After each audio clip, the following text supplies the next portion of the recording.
Hello friends, welcome to SSC coaching centre. दोस्तों, आज की वीडियो में देखेंगे गणित के इम्पोर्टेंट प्रश्न। सभी प्रश्न महत्वपूर्ण है दोस्तों, पूरा वीडियो देखिएगा। तो चलिए स्टार्ट करते हैं। पहला प्रश्न है, एक प्रकार के द्रव्य में 25% दूध है। दोस्तों, एक प्रकार का कोई भी द्रव्य है उसमें दूध की मात्रा कितनी है? 25% है।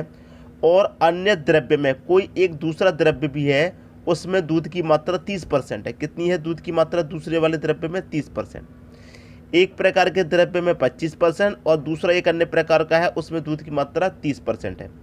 एक कैन में पहले दूध का छठा भाग और दूसरे द्रव्य का चौथाई भाग भरा जाता है। भाई, पहले दूध का कितना भाग? पहले दूध का कह रहे हैं छठा भाग, ठीक है। दूध का छठा भाग और दूसरे द्रव्य का चौथाई भाग। ये हमारे पास दूसरा द्रव्य है, इसका कितना दोस्तों? चौथाई भाग है। बात क्लियर है। अब आप एलिगेशन मेथड जानते हैं, मैंने बहुत बार एलिगेशन मेथड बताया है। एलिगेशन मेथड है, देखिए क्या करते हैं आप? क्रॉस अंतर। लेकिन सबसे पहले क्या है? पहले दूध का छठा भाग और दूसरे द्रव्य का चौथाई भाग। ये मैंने लिख लिया। मैं क्या करूँगा? कटा के छोटा कर सकता हूँ। 2 से कटेगा 3 बार में और 2 से कटेगा ये 2 बार में, कट गया। अब एलिगेशन मेथड इसमें लगा दीजिए, बस बात खत्म हो गई। एलिगेशन मेथड का मतलब क्या होता है दोस्तों? क्रॉस अंतर। ऐसे आप अंतर करेंगे, 3 का और 30 का अंतर कितना आ जाएगा भाई? 27 आ जाएगा।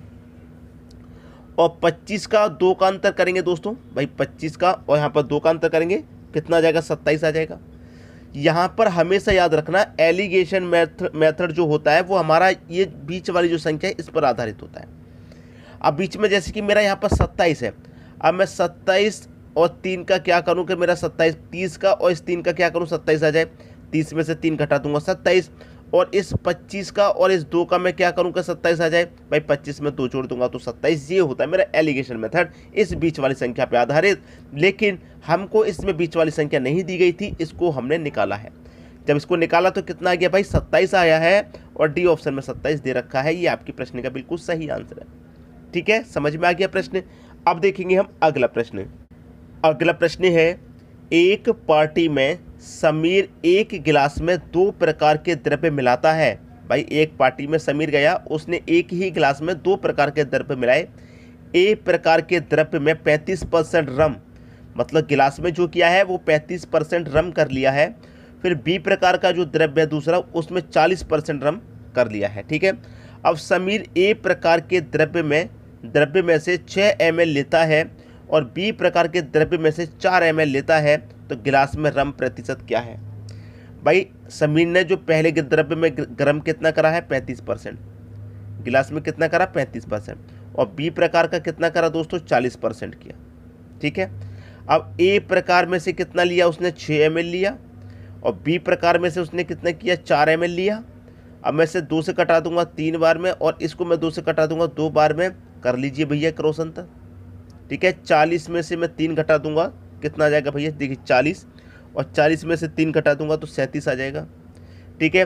और 35 में 2 जोड़ दूंगा तब भी 37। तो ये मेरा आ गया निकल के। तो हमसे पूछ रहा है कि गिलास में रम का प्रतिशत कितना है? 37%। गिलास में जो रम का प्रतिशत है वो 37% है। 37% दे रखा है बी ऑप्शन में। देखिए, अधिकतर जो प्रश्न दिए जाते हैं उनमें ये वाली संख्या दी जाती है और ये निकालने को कह देता है अधिकतर प्रश्नों में, ठीक है। इनका अनुपात बोल देता है निकालने के, तो इनका अनुपात आप निकाल देंगे, जैसे 3:2 हो गया। इस संख्या को निकालना सीख लेना है बस आपको। पहले द्रव्य 35%, दूसरा 40। इनको दे रखा है कि 6 ml लेता है, 4 ml। पहले तो कॉमन संख्या से कट रहे हैं तो इनको काट देंगे। 6 और 4 को 2 से कटेगा, ये भी तो। अब कर लो, 40 और 3 का क्या करेंगे? 37 आ जाए भैया, कटा दिया। 35 और 2 को क्या करेंगे? 37 आए, जोड़ दिया। बस यही हमारा एलिगेशन मेथड होता है, ठीक है। अब देखेंगे अगला प्रश्न। अगला प्रश्न है, पानी की मात्रा को किस अनुपात में दूध के साथ मिलाया जाना चाहिए जिससे क्रय मूल्य पर बेचने पर 20% लाभ हो? क्रय मूल्य पर, ठीक है दोस्तों। देखिए, आपके पास जो मिश्रण है वो दूध और पानी का बनेगा, ठीक है, दूध और पानी का। अब हमें क्या करना है? उसमें पानी मिलाना है और 20% का हमको लाभ भी चाहिए। तो दूध की मात्रा मेरे पास कितनी है दोस्तों? मान लीजिए 100 लीटर है, 100% है, और फ़ायदा मुझे चाहिए कितना? 20%। तो मैं पानी 20% ही तो मिलाऊंगा। भाई, मुझे फ़ायदा 20% का चाहिए तो मैं 20% पानी मिलाऊंगा। 30% का चाहिए तो 30% मिलाऊंगा। क्यों मिलाऊंगा? क्योंकि मुझे फ़ायदा इतना चाहिए। दूध मैंने 100 लीटर मान लिया, दूध की मात्रा तो दी नहीं गई है, जब कोई मात्रा नहीं दी जाती है तो उसे आप अपनी तरफ से 100 मान लेते हैं, ठीक है। और जो लाभ आपको दे रखा है उसे ले लीजिए। पानी आपको कितना मिलाना भाई, 20% लाभ चाहिए तो 20% ही मिलाना है। अब इसे कटाएंगे तो 20 से कम 20, 20 2500, तो 5:1 में आपको मिलाना है, ठीक है। 20% का लाभ कब होगा, 5 लीटर दूध में आपको 1 लीटर पानी मिला देना है। 5 लीटर दूध में 1 लीटर पानी, जब 5 लीटर दूध में 1 लीटर पानी मिला देंगे तो मिश्रण कितना हो जाएगा भैया, 6 हो जाएगा। हो जाएगा कि नहीं हो जाएगा, मिश्रण कितना हो जाएगा, 6 हो जाएगा। बस 1 लीटर पानी का पैसा कमा रहे हैं आप, और आपको क्या हो रहा है, 20% का लाभ हो रहा है। क्लियर है, सभी की समझ में आ रहा है। देखिए इसी को हम करते हैं तो कैसे करते हैं, देखिए मैंने क्या किया, दोनों को जोड़ लिया। लाभ हो रहा है मेरा क्रय मूल्य पे, क्रय मूल्य मेरा 5 है, प्रतिशत के लिए मैं क्या करूँगा, 100 से मल्टीप्लाई, ठीक है, यही तो करूँगा। अब 5 से मैं 100 को कटा दूंगा 20 बार में, खत्म प्रश्न। क्लियर है, प्रश्न मेरा खत्म हो गया। देखिए मैं आपको जैसे कि यहाँ समझा दूँ, जैसे कि मेरा 100 लीटर दूध है, यही तो मैंने माना था, मेरे पास 100 रुपये का 100 लीटर मैंने दूध लिया, 100 रुपये का 100 लीटर, तो मैं 1 रुपये का 1 लीटर बेचूंगा। बहुत सारे बच्चों की समझ में नहीं आया होगा इसलिए मैं समझा रहा हूँ भाई। जब मैंने 100 रुपये का 100 लीटर दूध लिया तो 1 रुपये का मैं 1 लीटर लूँगा।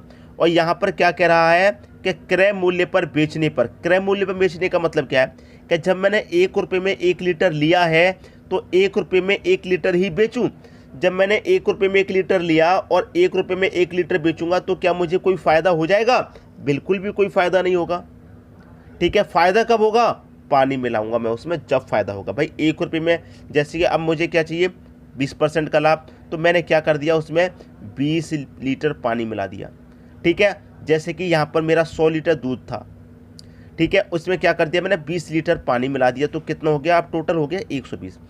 अब मैं 1 रुपये में कितना बेच रहा था, 1 लीटर बेच रहा हूँ, तो 120 को टोटल कितने बेचूंगा भाई, 120 को मैं बेचूंगा टोटल 120 रुपये में भाई। 120 रुपये में 120 लीटर बेचूंगा। अब मैंने 100 रुपये में 100 लीटर खरीदा था, ठीक है, अब मैंने उसको बेच दिया, मेरे पास वो 20 लीटर जब पानी मिला दिया तो 120 लीटर हो गया, और 120 को मैंने 120 में बेच दिया। 120 को 120 में बेच दिया तो कितने का लाभ हो रहा भाई, 20 का लाभ हो रहा है कि नहीं हो रहा। बात क्लियर है, अच्छे से समझा रहा हूँ ताकि फिर दोबारा से ये प्रश्न आपको नहीं पढ़ना पड़े। अब देखेंगे अगला प्रश्न।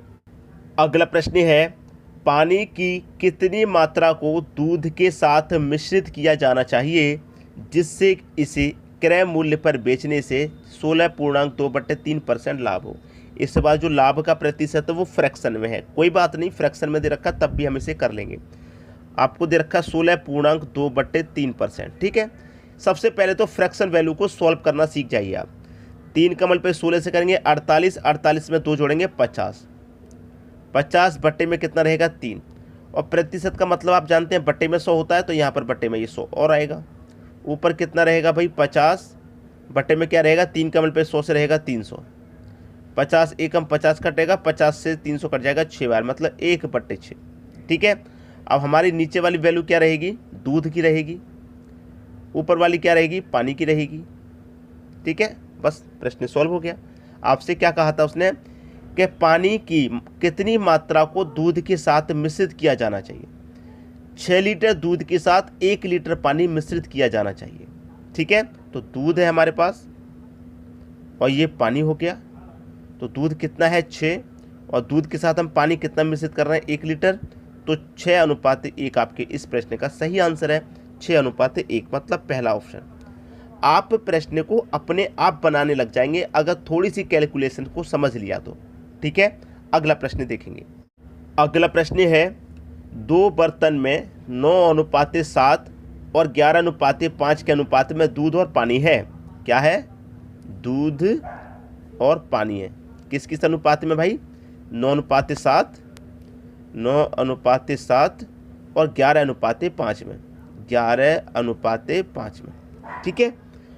अब कह रहा है यदि दोनों बर्तन 1:1 के अनुपात में मिश्रित किया जाता है, कितना, दोनों बर्तनों को मिश्रित कर रहा है वो 1:1 में, तो मैं कर दूंगा दोनों बर्तनों को मिश्रित, इन दोनों को मिश्रित करूंगा तो 9 और 7 कितना हो जाएगा 16, और इस दूसरे वाले बर्तन को भी मिश्रित करूंगा तो 11 और 5 कितना हो जाएगा 16 हो जाएगा।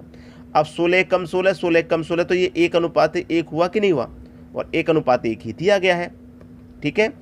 मिश्रित किया जाए तो नए मिश्रण में दूध और पानी का अनुपात ज्ञात कीजिए। भाई मैंने यहाँ पर दोनों बर्तनों को मिश्रण किया तो 16, इसको भी मिश्रण किया 16, 16 कम 16 कट गया, 1:1 आ गया। अब सॉल्व कर लीजिए भाई। 9 और 11 20, 7 और 5 12, 4 से कटेगा 5 बार में, 4 से कटेगा 3 बार में, 5:3 आपका आंसर है। 5:3 बी ऑप्शन में आपको मिलेगा। ये आपके प्रश्न का बिल्कुल सही आंसर हो जाएगा। बात क्लियर है? सभी की समझ में प्रश्न आ गया? हमेशा की तरह एक बात बोलूँगा कि वीडियो को अधिक से अधिक शेयर करें ताकि एग्ज़ाम नज़दीक है। आपके द्वारा जिसकी भी हेल्प हो जाए, जिसकी भी मदद हो जाए कीजिए, ठीक है?